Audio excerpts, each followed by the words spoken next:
السلام علیکم ورحمۃ اللہ وبرکاتہ۔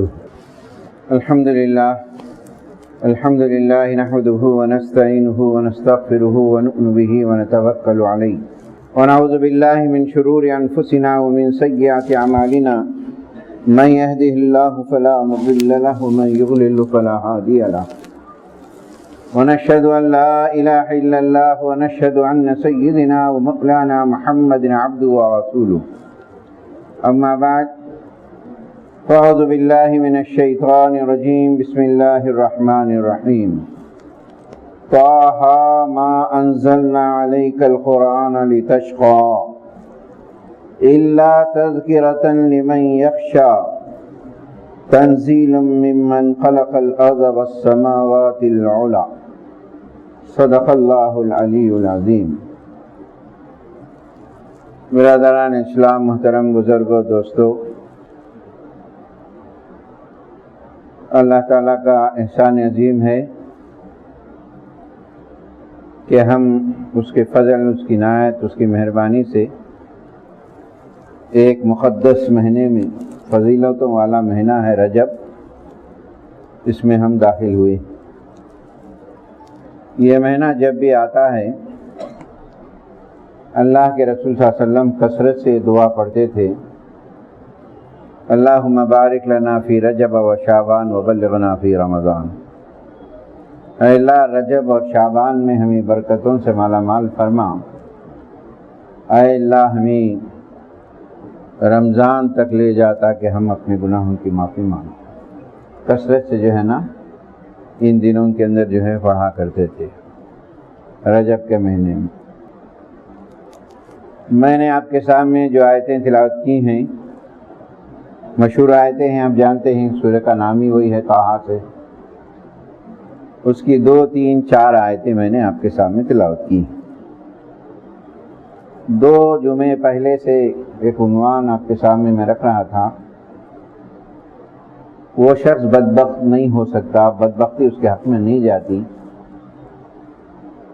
اور بدنصیب نہیں ہو سکتا وہ شخص جو اپنے ماں باپ کی دعائیں لیتا ہے، ماں باپ کی خدمت بجا لاتا ہے عقائد اور فرائض کے ساتھ۔ وہ انسان کبھی جو ہے تکلیفوں میں نہیں رہتا، خوش نصیب اس کے ساتھ رہتی ہے۔ دوسرا وہ شخص جو گزشتہ جمعہ میں نے ذکر کیا کہ وہ آدمی بھی بدنصیب، بدبخت نہیں ہو سکتا ہے، اپنے عقائد کو صحیح رکھتے ہوئے، فرائض کی ادائیگی کرتے ہوئے اپنے مطالبات، اپنی دعائیں اللہ سے مانگتا ہے، ہر چیز اللہ سے مانگتا ہے، وہ آدمی بھی جو ہے نا بدنصیب، بدبخت نہیں ہو سکتا ہے۔ اسی کی کڑی کا تیسرا ہے کہ وہ انسان بھی بدبخت نہیں ہو سکتا، اس کے حق میں بھی خوش نصیبی یقیناً آتی ہے، جو آدمی اللہ کے کلام کو پڑھتا ہے، سنتا ہے، غور و فکر کرتا ہے، اس پہ تدبر کرتا ہے، اس کے حق میں جو ہے بدنصیبی کبھی نہیں جاتی، انہیں خوش نصیب رہتا ہے۔ اور یہ تمام باتیں عقائد کے اصلاح کے ساتھ، فرائض کی ادائیگی کے ساتھ کرتے رہے تو یقیناً کامیابی ہوتی ہے۔ یہ تیسرا شخص ہے۔ آج اسی کے عنوان پہ 2-3 باتیں آپ کے سامنے ذکر کروں گا۔ پہلے میں نے جو آیتیں تلاوت کی ہیں سورہ طٰ کی آیتیں ہیں، اب ترجمہ سن لیجئے۔ ما انزلنا علیک القرآن لتشقى، ہم نے قرآن مجید کو، اللہ تعالیٰ فرماتے ہیں، انسان کی زندگیوں کو مشقت میں ڈالنے کے لیے نہیں اتارا گیا۔ قرآن رحمت کا پیغام ہے، زندگیوں کو خوشگوار بناتا ہے، زندگیوں میں سکون لاتا ہے، آپ کے کمائیوں میں برکتوں کا اس کے اندر تلاوت کرنے سے دخل ہوتا ہے۔ تو یہ قرآن جو ہے کسی مشقت اور تکلیف میں ڈالنے کے لیے نہیں اتارا گیا ہے۔ الا تذکرۃ لمن یخشی، ہاں ایک نصیحت ہے، یاد دہانی ہے، ایک ریویژن ہے، بار بار آپ کو یادہ کرتی ہے، دلاتا ہے، تصور دلاتا ہے اس آدمی کے لیے جس کے دل میں اللہ کا ڈر، اللہ کا ڈر، خوف، خدا کے سامنے حاضر و ناظر کا جواب دہی کا خوف ہو، اللہ سے ڈر کر زندگی گزارتا ہے کہ یہاں کا ہر عمل کرامن کاتبین جو لکھ رہے ہیں اللہ کے سامنے ہمارے اعمال پیش ہوں گے، اس خوف کے ساتھ جو زندگی گزارتا ہے اس کے لیے قرآن مجید جو ہے ایک دہانی ہے۔ یہ اللہ کے طرف سے اتارا گیا ہے جو زمین و آسمان اور بلند سے بلند آسمان کو اللہ نے پیدا کیا۔ یہ 4 آیتیں۔ آپ جانتے ہیں اس سورہ کو سورہ طٰہٰ بھی کہا جاتا ہے، اور بعض مفسرین نے اس سورہ کا نام سورہ کلیم بھی رکھا ہے۔ کلیم حضرت موسیٰ علیہ السلام کا لقب ہے، کلیم اللہ کہتے ہیں، اللہ سے بات کیے تھے اب، کیونکہ اس میں بیچ کے کئی رکوع تک جو ہے حضرت موسیٰ علیہ السلام کے تفصیلی ذکر اس کے اندر آیا، اس واسطے اس کو سورہ کلیم بھی کہا جاتا ہے۔ بعض مفسرین نے اس سورہ کے تعلق سے لکھا ہے، نبی کریم صلی اللہ علیہ وسلم نے فرمایا زمین و آسمان کو پیدا کرنے سے پہلے اللہ تعالیٰ نے 2 سورے، سورہ یاسین، سورہ طٰہٰ فرشتوں کے سامنے پڑھ کر سنایا۔ اندازہ لگائے کہ اللہ تعالیٰ نے 2 سورے فرشتوں کے سامنے پڑھ کر سنایا۔ فرشتوں نے کہا بڑی خوش نصیب ہے وہ قوم، قابل مبارکباد ہے وہ قوم جس قوم کے اوپر یہ 2 سورتیں نازل ہوئی ہیں۔ یعنی وہ قوم بڑی خوش نصیب ہے جو ان سوروں کو تلاوت بھی کرتی ہے، ان سوروں پہ غور بھی کرتی ہے، ان سوروں پہ تدبر بھی کرتی ہے، ان سوروں سے رہنمائی حاصل کرنے کی کوشش کرتی ہے، بڑی ہی خوش نصیب ہے وہ قوم۔ اور اس کے اندر ایک آیت ایسی ہے جو آدمی غور کرے تو اس کی زندگی کا ایک ریولیشن ہوتا ہے، چینجز ہوتے ہیں اس کے اندر۔ قرآن کو پڑھنا ایک الگ بات ہے، تلاوت کرنا، ناظرہ کرنا، اس میں برکتیں ملتی ہیں۔ آپ الف پڑھے برکت ہے، بے پڑھے 10 نیکیاں ملتی ہیں، چھوٹے گناہ معاف، برکت ملتی ہے۔ ان برکتوں کے ساتھ انسان کو ہدایت چاہیے۔ ہدایت کیا ہوتی ہے؟ دنیا کی زندگی میں جب برائیاں ہو، اچھائیاں ہو، کون سی چیزوں کو میں اختیار کرنا، یہ اللہ کی طرف سے گائیڈ لائن ہوتی ہے۔ یہ ہدایت قرآن کے ذریعے سے ہوتی ہے، اس آدمی پہ ہوتی ہے جو تلاوت کے ساتھ ساتھ تدبر بھی کرتا ہے، غور و فکر بھی کرتا ہے۔ اور بار بار قرآن نے ایک اعلان یہی کہا، یہ دعوت دی اور یہ تنبیہ کی، بار بار بڑا دیکھو اس پہ مجھے غور و فکر کرو، سوچو تم۔ ایک آدمی جب سوچتا ہے، غور و فکر کرتا ہے، یقینی بات ہے کہ اس کے لیے ہدایت کے دروازے کھلتے ہیں۔ ایک آدمی غور ہی نہیں کرتا ہے، سوچتا نہیں ہے، تو کیسے ہدایت کے دروازے آئیں گے؟ برکت تو ملے گی یقیناً۔ لَنَهْدِيَنَّ سُبُلَنَا کہتا ہے قرآن۔ غور کرو، خالی آپ کو کمائی کا راستہ، عبادت کا راستہ نہیں ہے، لَنَهْدِيَنَّ سُبُلَنَا، ہم کئی دنیا اور آخرت کے کامیابی کے راستے ہم تمہارے لیے کھول دیتے ہیں۔ یہ تدبر کرو، غور و فکر کرو۔ پھر اس کے بعد کہا گیا ہے کہ یہ سورہ بار بار آپ کو یاد دہانی کرتا ہے، ریویژن کرتا ہے کہ دیکھو ایک دنیا ہے، اس میں تم ایک ٹائم تک رہیں گے، پھر چلے جائیں گے، یہاں کا حساب دیں گا۔ یہ بار بار یادہ کرتا ہے، قرآن تذکرہ کرتا ہے، ذرا بار بار یاد دہانی ہوتی ہے، نصیحتیں ہوتی ہیں۔ بار بار نصیحت کرنے سے یہ ہوتا ہے کہ آدمی جو ہے اپنے دل کو، اپنے ایمان کو، اپنے عقیدے کو، اپنے تقوی کو بیلنس رکھتا ہے۔ شیطان حاوی ہوتا ہے مختلف راستوں سے، مختلف چیزوں سے اس کو بہکا دیتا ہے، لیکن بیلنس رکھنے کے لیے بار بار اللہ کی نصیحت ہے۔ جمعہ کا مقصد ہی وہی ہے۔ ہم جمعہ کا مقصد کچھ اور سمجھتے ہیں کہ جمعہ کو اللہ کی بات سنی جائے، تھوڑا تذکرہ ہو، آدمی سوچے کہ میں اللہ کے احکام پہ چلوں گا تو میری کامیابی ہوگی، دنیا بھی ملے گی، آخرت بھی ملے گی، غور کریں گا۔ جب غور کریں گا تو ہدایت ملے گی۔ تو اس سورے کے تعلق سے جو ہے کہ بڑی غور و فکر کرنے سے بڑی تبدیلی اس کے اندر آتی ہے، ایک چینجز آتی ہے۔ یہی وہ سورہ ہے جو ایک عظیم ترین انسان کی زندگی میں ایک ریولیشن لایا ہے۔ 6 نبوت، پیغمبر بننے کے 6واں سال، نبی کریم صلی اللہ علیہ وسلم مکی دور کا 6واں سال بڑا کٹھن دور تھا مسلمانوں کے لیے۔ بڑا آزمائشی دور تھا، بڑے مسائل اٹھے، بڑے تنگیاں ہوئی، دن بدن آپ کو ستایا جا رہا تھا، صحابہ کو ستایا جا رہا تھا، تنگیوں کا دور تھا، اور یہاں تک کہ دن بدن لوگ جو ہے ہلو جو ہے اسلام پہ غور بھی کر رہے تھے، سوچ بھی رہے تھے اور عکس بھی کر رہے تھے، اس پہ استقامت بھی ہو رہا تھا۔ ہلو تھوڑی تعداد بڑھ رہی، 4 سے لے کر 10 ہوئے، 10 سے جو ہے نا تھوڑی تعداد بڑھتی گئی۔ 6 نبوت کے اندر حبشہ کے ہجرت سے پہلے پورے مسلمانوں کی تعداد جو ہے 150 سے زیادہ نہیں تھی، مرد عورتیں ملا کر۔ اب اندازہ لگائے اس وقت کیا حالات ہوں گے، مسلمانوں پہ کیا نہیں چلتا ہوں۔ لوگ بڑھتے رہے تھے، سوچ رہے تھے، غور کر رہے تھے۔ اب کفار مکہ کو بڑے حیرانی ہو کہ دن بدن لوگ اس میں آ رہے ہیں اور ہٹ رہے بھی نہیں، دھمکایا جا رہا ہے، ڈرایا جا رہا ہے، مال کی لالچ دیا ہے، سب کچھ دیا جائے، ہٹ رہے نہیں ہیں، آخر کیا بات ہے۔ اب ایک دن پورے کفار مکہ نے ایک میٹنگ کی، بڑے بڑے سردار اس میں جمع ہوئے کہ یہ کام کو روکا جائے۔ اب اگر نہیں روکا گیا تو یہ جو ہے نا بڑا ریولیوشن آئے گا، لوگ بڑھتے چلے جائیں گے، اس کو روکا جائے۔ مختلف قسم کے لوگوں نے رائے دی، مختلف قسم۔ ایک رائے یہ ہوئی کہ اس کام کو ختم کرنے کے لیے ونعوذ باللہ من ذالک محمد صلی اللہ علیہ وسلم کو قتل کر دیا جائے، کام ختم ہو جائے۔ طے ہوئی میٹنگ میں۔ اب اس کام کے لیے کون تیار ہو؟ سب سے زیادہ دشمنی میں 2 لوگ تھے، ایک ابو جہل تھا، ایک عمر تھے، دونوں کے تخلص عمرین تھا، بہت ستاتے تھے، بہت تکلیف دے رہے تھے۔ اللہ کے رسول نے ان کی سختیوں کو، ان کی تکلیفوں کو دیکھ کر اللہ سے دعا بھی کیا، اے اللہ یہ 2 عمروں میں سے ایک عمر کو ہماری طرف پلٹا دے۔ اللہ کے رسول نے دعا کی۔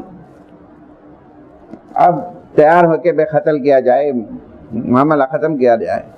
اب اس کے لیے کون تیار ہو؟ عمر جو ہے نا تیار ہوئے، جو ایمان نہیں لائی، کہ میں اس کے لیے تیار ہوں کہ محمد صلی اللہ علیہ وسلم کا خاتمہ کر دیا جائے۔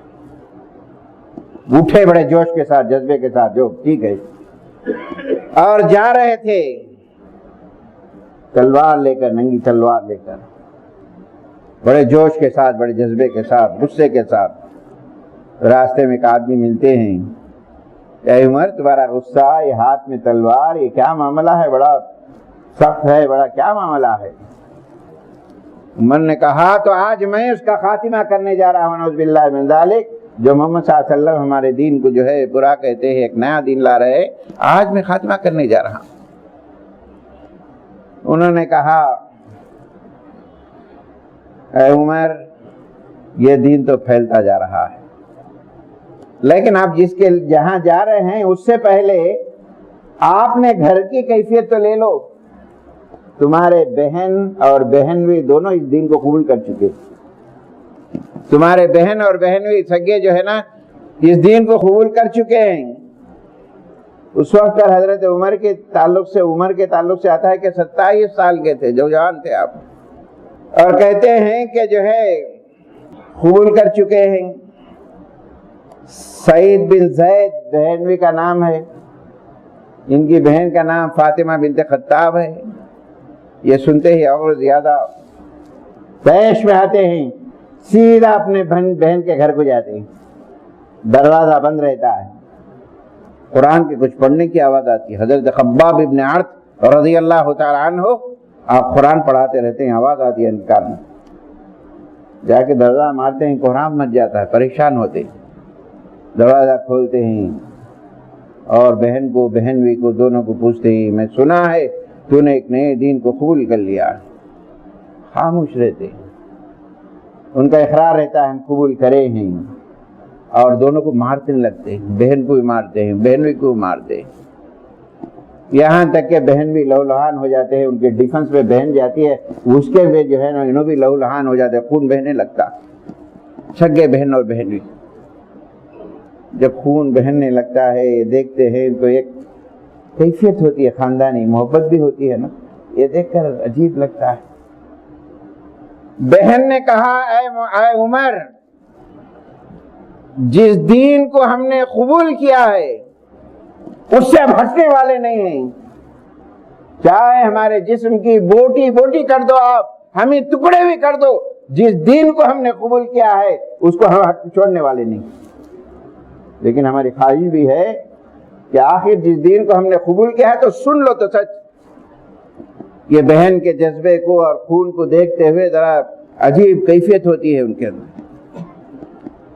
کہتے ہیں ٹھیک ہے، کیا ہے تم جو پڑھ رہے تھے میں سن رہا تھا، کیا ہے پڑھ کے تو سناؤ. حضرت خباب ابن ارت فوری آتے ہیں اور دیکھتے ہیں کہ حضرت عمر کا دل کچھ نرم ہو رہا ہے. آ کے کہتے ہیں کہ میں قرآن پڑھا رہا تھا. بہن نے کہا سن تو لو آخر کیا پڑھ رہے تھے ہم. میں نے کہا ٹھیک ہے وہ صحیفہ دیجیے، پڑھے سنیں گے ہم. بہن نے کہا یہ اللہ کا کلام ہے، یہ پاکیزہ کلام ہے، یہ دلوں پہ اثر کرنے والا قرآن ہے، یہ ایسا سنایا نہیں جاتا ہے. عمر تم جو ہے غسل کر کے آؤ، اس کے بعد پڑھایا جائے گا اور سنایا جائے گا. حضرت عمر غسل کر کے آتے ہیں. مختلف روایتیں ہیں، آپ نے پڑھا، خباب نے پڑھا یا بہن نے پڑھ کے سنایا، الگ الگ روایتیں آتی اس تعلق سے. بہن نے پڑھا، سنایا. حضرت عمر سنے سورہ طٰ کی یہ دوسری آیت، ما انزلنا علیک القرآن لتشقی. قرآن کسی انسان کی زندگیوں میں مشقتیں، تکلیفیں اور دکھ ڈالنے کے لیے نہیں اتارا گیا ہے.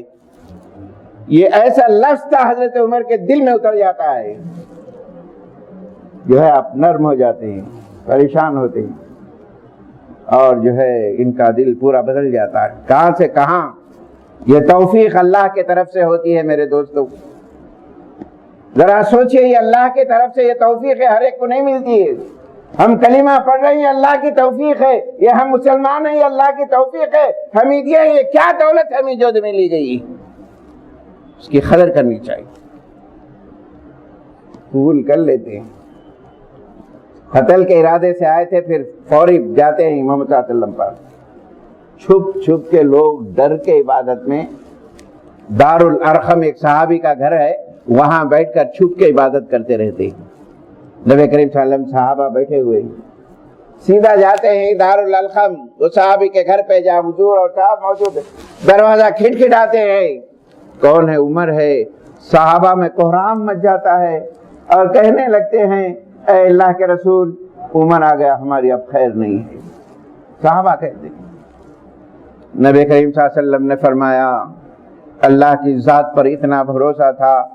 صحابہ کو کہتے ہیں فکر نہ کرو، اگر عمر نیک نیت سے آیا ہے تو کامیابی ہمیں بھی ہوگی، اس کو بھی ہوگی. اس کے بعد دروازہ کھولتے ہیں، اللہ کے رسول صلی اللہ علیہ وسلم اٹھتے ہیں اور اٹھ کر آگے ملتے ہیں اور سینے سے لپٹ کے کہتے ہیں اور عمر کب تک تم ہماری مخالفت کرتے رہو گے، کب تک تم ہمیں ستاتے رہو گے. یہ جملہ سننا تھا. حضرت عمر کہتے ہیں اے اللہ کے رسول، اب مخالفت کے لیے نہیں ہوں، ستانے کے لیے نہیں ہوں. میں اب اس اللہ کی گواہی دیتا ہوں جو اللہ نے ساری کائنات کو بھی پیدا کیا، مجھے آپ کو پیدا کیا، آپ کو برحق رسول کو بھیجا ہے، میں آپ کو کلمہ پڑھنے کے لیے آیا ہوں. اور فوری وہ اسلام میں قبول کر لیتے. یہ وہ آیت ہے کہ قرآن کی انسان کو زندگی میں مشقت ہوئے نہیں. آج آپ قرآن پڑھتے ہیں، قرآن کیا ریولیشن لاتا ہے، کیا قرآن ذکر کرنا چاہتا ہے، کیا بتانا چاہتا ہے میرے دوست، کس دولت کو بتانا چاہتا ہے قرآن. یہ وہ آیت ہے جو حضرت عمر کو جو ہے بدل دی. تو میرے دوستو، میرا عنوان یہی ہے کہ قرآن کا پڑھنے والا، قرآن پہ تدبر کرنے والا، غور و فکر کرنے والا، اس کے حق میں بدبختی نہیں، خوش نصیبی جاتی ہے، اس کی دنیا ترقی ہوتی ہے.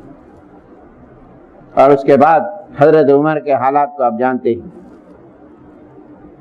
بہرحال اس خطبے کا پورا خلاصہ یہ ہے، نمبر 1 میرے دوستو، اسلام ایک امن پسند اسلام، ایک دین ہے.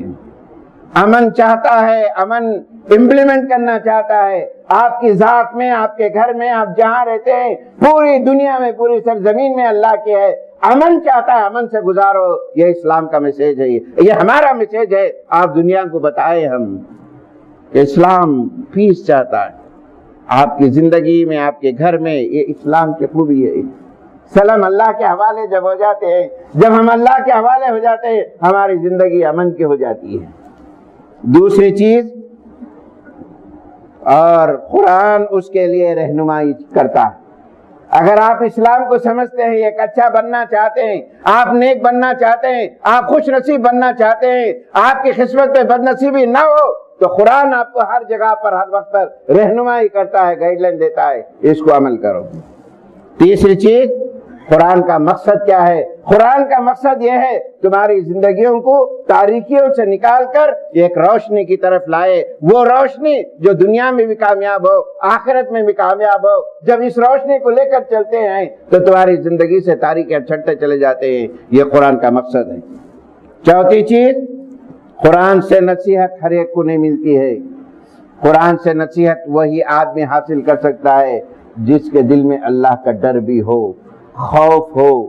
میں یہاں سے جاؤں گا، اللہ پوچھیں گا میں نے کیسی زندگی گزاری، میرا ریکارڈ ہوگا اللہ کے پاس، اور اللہ کے سامنے حاضر ہونا ہے، یہ خوف کے ساتھ زندگی گزارتا ہے۔ قرآن اس کے لیے رہنمائی کرتا ہے، اس کا لیے جو ہے راستہ بتاتا ہے۔ اور پانچویں چیز، آخری چیز، قرآن کا پڑھنے والا، قرآن کا سننے والا، قرآن پہ تدبر کرنے والا، اس محفل میں بیٹھنے والا کبھی محروم نہیں ہو سکتا ہے، اس کے درجات بلند ہوتے ہیں۔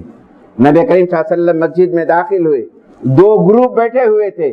یہ گروپ بیٹھا تھا تسبیح، اذکار، سبحان اللہ، الحمدللہ تسبیحات پڑھ رہا تھا۔ یہ گروپ ایسا تھا جو قرآن پہ تدبر کر رہا تھا، غور و فکر کر رہا تھا، قرآن پہ سوچ بھی رہا تھا۔ نبی کریم صلی اللہ علیہ وسلم داخل ہوئے، دونوں گروپ کے تعلق سے فرمایا یہ دونوں بہت اچھا کام کر رہے ہیں، لیکن سب سے اچھا کام وہ لوگ کر رہے ہیں جو قرآن کو پڑھتے ہیں، سنتے ہیں، ٹائم دیتے ہیں، اس پہ تدبر کرتے ہیں۔ میں اس گروپ میں جا کر بیٹھتا ہوں۔ نبی کریم صلی اللہ علیہ وسلم نے وہاں جا کر بیٹھا۔ تو ایسی کتاب ہمیں ملی ہے، ایسی کتاب ہمارے پاس ملی ہے، یہ ایک مقدس مہینوں میں اٹھائے، پھر رکھ دیے، بند کر دیے، قرآن سے جی چرائے، پھر کامیابی کی امیدیں رکھے۔ میرے دوستو، کیسے ہو سکتا ہے؟ یہ آیتیں ہیں جو ہمیں جو ہے سورہ طٰہٰ کی ابتدائی آیتیں مطالعہ کرے، جو ہماری زندگی میں جو ہے تبدیلی لا سکتی ہے۔ اللہ تعالیٰ سے دعا ہے، اللہ تعالیٰ یہ قرآن، یہ آیتیں ہمارے لیے قیامت کے دن نجات کا ذریعہ بناؤ، اور ہمیں ہدایت سے مالا مال فرما، ہمارے ایمان کو مضبوطی نصیحت فرما۔ اے اللہ، دنیا میں جو حالات ہو رہے ہیں، اے اللہ ساری دنیا میں امن اور جو ہے محبت سے زندگی گزارنے کی توفیق نصیب فرما۔ اس مبارک مہینے کی سعادتوں سے ہم سب کو مالا مال فرما۔ آمین۔ وآخر الحمدللہ رب